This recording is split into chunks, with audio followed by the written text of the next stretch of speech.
자, 오늘 또 오늘 말씀을 통하여서 우리 하나님의 은혜를 나누려고 하는데요. 인사를 사랑합니다. 이렇게 했습니다. 오늘 제목이 뭡니까? 사랑으로 간구하는 바울에 대한 이야기를 하려고 합니다. 그래서 오늘 인사도 사랑합니다라고 했습니다. 그런 것처럼 오늘 우리 이솝 무화 중에 해와 바람의 나그네 외투 벗기기라는 거 혹시 기억나십니까? 아마 우리 여기 계시는 분들 다 기억하고 계시리라고 믿습니다. 해와 바람이 누가 힘이 더 센지 지나가는 나그네를 외투를 벗기고자 내기를 합니다. 그런데 세찬 바람이 몰아칠수록 옷깃을 더 강하게 움츠리던 나그네는 반대로 따뜻한 햇살이 비치니까 그 옷을 쫙 입었던 옷을 싹 벗으면서 스스로 옷깃을 풀었다는 얘기입니다. 자, 그런 것처럼 나그네의 마음을 움직인 것은 스스로 옷을 벗을 수 있도록 했다는 겁니다. 어떤 게 마음을 움직여서. 자, 이 이야기는 상대방에 움직이게 하는 힘은 환경에 있지 않고 그들의 마음을 움직이게 한다는 것을 말씀드리고 싶었습니다. 그런 것처럼 빌레몬서는 이 쓰던 당시는 바울이 복음을 전가하다가 로마 감옥에 갇혀 있는 중입니다.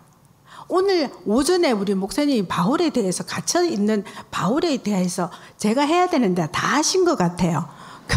그래서 조금만 하려고 합니다. 그래서 이 빌레몬서 저자는 사도 바울이고 또 저작 연대는 주후 60년경으로 저희들이 보고 있습니다. 그래서 본서는 골로새서와 연관이 아주 많은 것처럼 골로새서와 에베소서와 거의 같을 때 로마 감옥에서 쓰여진 한 장의 아주 짧은 서신서입니다. 자, 그런 것처럼 감옥에 갇힌 그가 그곳에서 도망한 노예였던 오네시모를 만나서 복음도 전거하고 회심을 시키는 그 내용이 오늘 들어있습니다. 그리고 이제 그를 사랑하는 형제로 두기로 원한다 이렇게 말씀하고 있습니다. 바울이 이 본서를 기록하던 이 1세기에는 대부분의 노예들이 주인의 소유물이기 때문에 그들의 운명은 누구에게? 그 주인에게 속해가 있는 것입니다. 오네시모 역시 그 주인이었던 빌레몬에게 속해 있는 자였습니다. 바울은 이에 자신의 친구이자 제자인 빌레몬에게 이제 잘못을 깨닫고 다시 주인에게 돌아가려고 하니까 오네시모를 위해서 선처를 구하는 그런 친필로 썼는 편지의 내용이 오늘 빌레몬서 한 장의 내용입니다. 자, 이 편지는 교회 공동체 안에서 서로 간의 관계를 어떻게 맺어야 되고 서로 어떻게 대해야 하는지에 대해서도 말해주고 있는 아주 시대를 초월하는 그런 중요한 편지인 것입니다.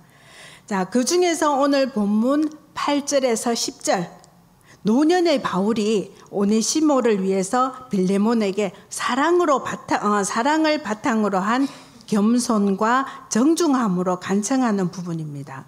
자, 바울은 빌레몬의 옆구리를 찔러서 절을 받는 것이 아니라 그의 진심 어린 순종을 원했습니다.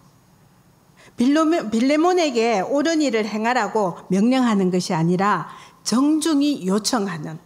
그래서 오늘 본문을 통해서 사도 바울의 사랑이 어떤 마음인가를 1절에 보면은 그리스도 예수를 위하여 스스로 갇힌 자라고 이렇게 말하고 있습니다. 자기 자신을 그리스도 예수를 위하여 갇힌 자 이렇게 소개하는 바울은 예수 그리스도를 위하여 갇힌 자가 되었다고 9절에서 다시 자신을 소개합니다. 또한 10절과 13절에도 보면은 갇힌 이라는 단어를 계속 사용하고 있습니다. 처음에 말씀드린 것처럼 빌레몬서가 아주 짧은 내용이에요. 이 짧은 내용에 갇힌이라는 단어를 여러 번 사용하고 있었다는 거. 여기에서 사용되는 갇힌은 데오미오스라는 헬라어로서 죄수로 잡혀있는 사람을 말하고 있습니다. 문자적인 의미는 잡혀있는 자라는 뜻입니다. 바울은 실제로 로마 감옥에 갇혀 있었습니다. 그때. 그런데 바울의 말로는 예수 그리스도에게 잡혀 있습니다. 이것은 개역 성경의 표현이고 원문을 직역해 보면 예수 그리스도의 죄수다 이 말을 의미하고 있습니다. 자, 바울은 예수 그리스도를 위해서 일하다가 죄수가 되었습니다. 그러나 바울은 사회의 죄수가 되기 전에 예수 그리스도의 종으로서 예수 그리스도에게 사로잡힌 죄수였습니다. 그 스스로가 예수의 죄수가 되었다는 것을 말씀드리는 겁니다. 자, 그런데 왜 바울은 갇혔다는 말을 이렇게 짧은 본문에서 여러 번 사용했을까요? 갇힌 것이 자랑일까요? 아니면 어느 바보 같은 사람이 나는 죄수라고 떠들고 다니겠습니까? 요즘은 조금이라도 자신이 다른 사람보다 월등히 돋보이기를 애쓰는 시대입니다. 그런데 이 시대의 잣대를 볼 때도 그는 참 어리석은 사람입니다. 그런데 무엇이 왜 이것을 몇 번이나 반복하고 자랑하도록 했을까요? 빌립보서 3장 8절에서 9절을 읽어드리겠습니다. 또한 모든 것을 해로 여김은 내 주 그리스도를 아는 지식이 가장 고상하기 때문이라. 내가 그를 위하여 모든 것을 잃어버리고 배설물로 여김은 그리스도를 얻고 그 안에서 발견되려 함이니라고 고백하고 있습니다. 여기에 답이 있습니다. 이 사람이 왜 이렇게 반복하고 내가 죄수라는 것을 자랑했는지. 바울은 예수의 그 십자가의 은혜를 경험하고 난 후에 그에게 세상의 모든 것들이 아무런 가치도 없는 것들이 되었고 세상의 가치는 그에게 한낱 배설물이 되었다고 이렇게 얘기하고 있습니다. 로마 시민권도 자랑하지 않았습니다. 유대인 중에 유대인이라는 것도 자랑하지 않았습니다. 가말리엘의 문화인 것도 자랑하지 않았습니다. 삼층천을 경험한 것도 자랑하지 않았습니다. 오직 예수만 자랑했다는 겁니다. 약한 것을 자랑합니다. 죄수가 된 것을 자랑합니다. 예수의 사랑에 매여 그 스스로가 예수의 종이 되었고 그 예수의 지상 명령인 복음을 전거하기 위해서 감옥에 가는 것조차 수치로 여기지 않았기 때문에 내가 죄수다고 내가 갇혔다고 반복하며 자랑할 수 있었는 것입니다. 오직 예수 그리스도뿐인 사람이 바로 바울이었습니다. 여러분들은 무엇을 자랑하시겠습니까? 내 삶에서 무엇을 자랑하고 계십니까? 여러분들의 입술에서 오직 예수 그리스도만 자랑하시는 여러분들의 삶이 되기를 소망합니다. 이런 그의 마음의 자세는 오네시모와 그 빌레몬을 향한 사랑으로 나타나게 되었고 또 바울의 사랑의 그 모습은 빌레몬을 향한 그의 겸손한 자세로 나타나게 되겠습니다. 겸손한 자세는 오늘 읽은 8절에서 9절 말씀을 제가 읽드리겠습니다. 이러므로 내가 그리스도 안에서 아주 담대하게 내게 마땅한 일로 명할 수도 있으나 도리어 사랑으로서 간구하노라. 나이가 많은 자 바울은 지금 또 예수 그리스도를 위하여 갇힌 자 되어 이렇게 되어 있습니다. 바울은 이 당시에 교회의 지도자로서 충분히 빌레몬에게 명령할 수도 있는 위치였습니다. 빌레몬을 향해서 마땅히 담대하게 말할 수 있지만 바울은 자신의 권위가 아니라 그리스도인 빌레몬의 헌신에 따라 사랑을 요청하고 있는 것입니다. 또 다른 19절의 말씀을 통해서 그의 모습을 보겠습니다. 19절 말씀입니다. 나 바울이 친필로 쓰노니 내가 갚으려니와 내가 이 외에 내 자신이 내게 빚진 것은 내가 말하지 아니하노라. 내 자신이 내게 빚진 것을 내가 말하지 아니하노라. 이 말을 짐작해 봤을 때 아마도 사도 바울은 빌레몬에게 영적 아버지였던 것 같습니다. 그러나 사도 바울은 자신의 권위를 이용해서 압박하지 않았습니다. 오히려 사랑과 겸손한 마음으로 빌레몬에게 간구합니다. 또 한 군데를 더 볼까요? 고린도전서 13장 5절의 말씀입니다. 제가 읽어드리겠습니다. 사랑은 무례히 행하지 아니하며 자기의 유익을 구하지 아니하며 성내지 아니하며 악한 것을 생각하지 아니하며 사랑은 무례히 행하지 아니하며 자기의 유익을 구하지 아니하며라고 말했습니다. 사도 바울은 이렇게 말하고 있습니다. 그는 그의 고백처럼 무례히 행동하지 않으면서 빌레몬의 형편과 마음을 살핀 것은 그가 오네시모를 사랑하는 것처럼 빌레몬을 사랑하기 때문입니다.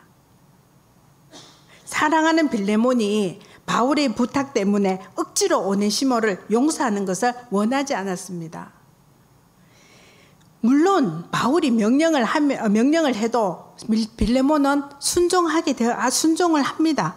5절에서 7절을 제가 읽어드리겠습니다. 주 예수와 및 모든 성도에 대한 내 사랑과 믿음이 있음을 들음이니 이로써 내 믿음의 교제가 우리 가운데 선을 알게 하고 그리스도께 이르도록 역사하느니라. 형제여, 성도들의 마음이 너로 말미암아 평안함을 얻으니 내가 너의 사랑으로 많은 기쁨과 위로를 받았노라. 이렇게 오늘 5절에서 7절 말씀에서 말씀하고 있습니다. 빌레몬은 매사에 관대한 사람이었습니다. 바울 자신조차도 빌레몬의 사랑으로 인해서 말씀처럼 많이 기뻐하고 사랑을 느꼈다고 이렇게 말씀하고 있습니다. 이런 그의 성품을 볼 때 바울의 명령에 순종할 것은 분명합니다만 명령에 대해서 순종하는 마음보다 그 더 귀한 것은 아름다운 것은 자발적인 순종이었습니다. 바울은 지금 자발적인 순종을 원한 것입니다. 빌레몬 스스로가 예수 그리스도의 마음을 가지고 오네시모를 용서하고 사랑할 때 진정한 그리스도의 공동체가 이루어지는 것입니다. 우리 옆에 있는 형제 자매, 우리 지체들을 용서하고 사랑하는 마음으로 우리 공동체가 잘 이어져 갔으면 좋겠습니다. 그런 것처럼 바울은 이런 사랑의 실천을 통해서 빌레몬이 하나님께 칭찬 듣는 참된 그리스도의 제자가 되기를 원했다는 겁니다. 자, 또한 바울은 오늘 10절에 보면은 갇힌 자 중에 낳은 아들 오네시모를 위하여 내게 간구하노라. 낳은 아들. 오네시모가 그리스도인이 되었다는 뜻으로 오네시모를 아들로서 사랑했다는 것을 오늘 말씀하고 있습니다. 바울은 감옥 안에서 복음을 전합니다. 오네시모는 그 감옥 안에서 바울을 만나고 예수님을 믿게 되고 그의 영적 아들이 되었습니다. 바울은 아버지의 마음을 가진 자였습니다. 고린도전서 4장 15절을 읽어드리겠습니다. 그리스도 안에서 1만 스승이 되어 있으되 아버지는 많지 아니하니 그리스도 예수 안에서 내가 복음으로써 너희를 낳았음이라. 이렇게 고백합니다. 아버지는 어떤 사람을 아버지라고 합니까? 아버지는 희생으로 아들을 사랑합니다. 아들과 함께 울고 웃으며 아들이 아플 때 같이 아파하고 생명조차 아끼지 않는 분이 바로 아버지입니다. 그 아버지의 사랑을 바울이 가지고 있었다는 겁니다. 그런데 사도 바울은 지금 오네시모를 향해서 아들이라고 부르고 있습니다. 오네시모는 한낱 노예고 죽어서 마땅한 죄인입니다. 그런 그를 어떻게 아들이라고 부를 수 있었을까요? 우리가 이때도 노예는 사람 취급을 못 받았지만 우리도 옆에서 주위에서 봤을 때 정말로 아무나 네가 내 아들이다 할 만큼 사랑을 줄 수 있을까요? 바울은 줄 수 있었던 것은 바울 자신이 이런 은혜를 경험했기 때문입니다. 여러분들도 하나님의 그 주신 은혜를 경험하셨으리라고 믿습니다. 그 받은 은혜, 그 그저 받은 사랑 나누어 줄 수 있는 여러분들이 되기를 소망합니다. 그를 통하여서 바울만 아버지의 마음이 아니라 여러분들의 마음도 아버지의 마음처럼 사랑이 넉넉하시길 소망합니다. 사랑을 받을 자격이라고는 아무것도 없는 그 오네시모의 모습을 통해서 과거의 자신의 모습을 떠올린 것입니다. 바울이 옛날에 어떤 모습이었습니까? 예수 믿는 자들을 죽이기 위하여 다메섹까지 한 걸음에 달려가는 그런 바울이었습니다. 그런데 그런 그에게 예수께서 먼저 찾아와 주시고 용서해 주셨습니다. 여러분들이 먼저 찾아가신 것 같죠? 하나님을 내가 먼저 찾았는 것 같죠? 한번 돌아보시기 바랍니다. 하나님께서 우리에게 먼저 손 내밀어 주셨습니다.